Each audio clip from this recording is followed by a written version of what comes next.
Hi fam, you're welcome to my channel Conversations with Naddy. I'm super duper excited to come your way again.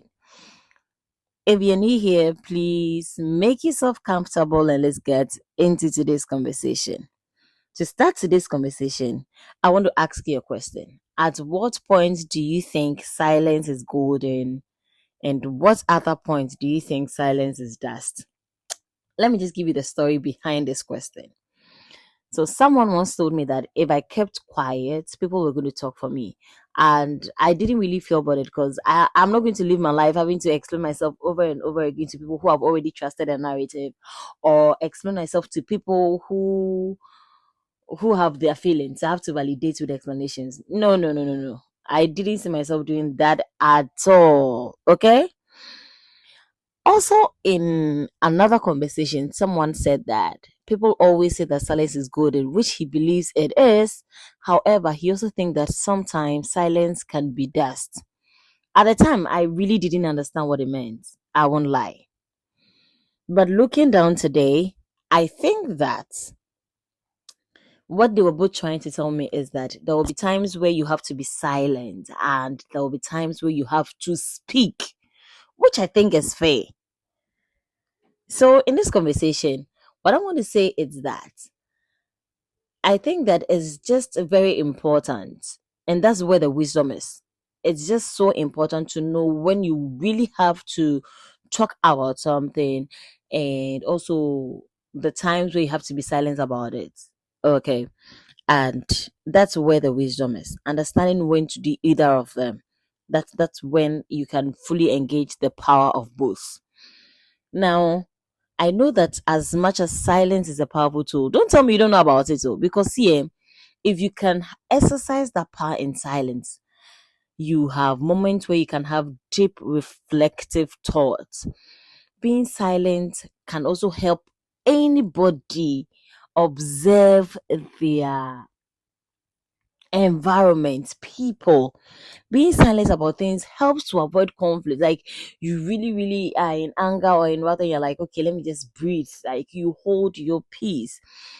Being silent also makes people pause during conversations or communications to listen to the other person. And I think these are very good things that we can all observe from time to time. I've also found out that as much as silence is a powerful tool, people use it in a very wrong way. Okay. So for example, you find people who would want to give a silent treatment, like they don't want to talk to somebody because they have been offended or whatever it is. And so for me, that's quite manipulative. You know exactly what you want to talk about, but you choose to be silent about it. I've also noticed that most times people don't really want to talk about things because they don't want to take up responsibility. If I propose this or say this, I'll be held responsible. So let me just go mute. Uh-huh. And I'm sure there will be many others. Okay.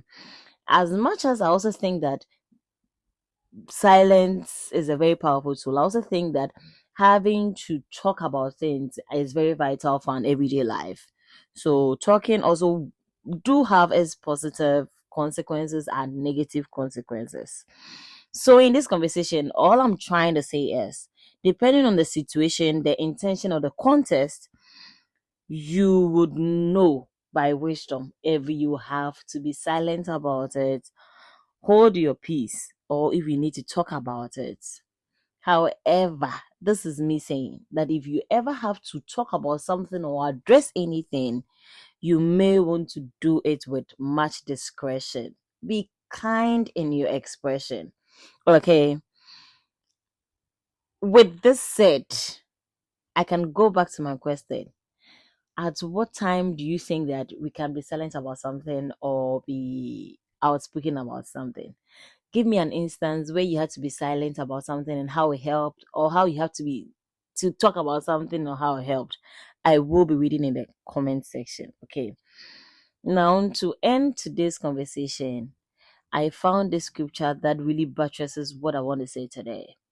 As much as I would recommend that you should talk, I would also recommend that there are times where you just have to keep mute. People do not have to know what exactly is happening in your life from time to time. Okay. And This verse I want to talk about is found in Proverbs chapter 13, verses 3. In the King James Version, it says that he that keepeth his mouth keepeth his life, but he that openeth wide his lips shall have distractions. And this is very deep. Like, if you're always opening your mouth, I believe personally that there are things that you may want to say that you do not have to say. And there's time for everything. All right. So there are just some things that everybody must know. That kind of thing. I also love the NLT version that said that those who control their tongue would have a long life. Opening your mouth can ruin everything. So because it can, it also means that there are times it's not necessarily saying that you don't have to talk. It can ruin. So know when you're opening your mouth, what you want to open your mouth to say, talk about, and then I'm sure that would help. I won't lie. Silence is a very powerful tool if you know how to use it. God bless you, and I will see you on the next video. Please like, subscribe, and share with somebody. I'm sure somebody will be blessed. Bye.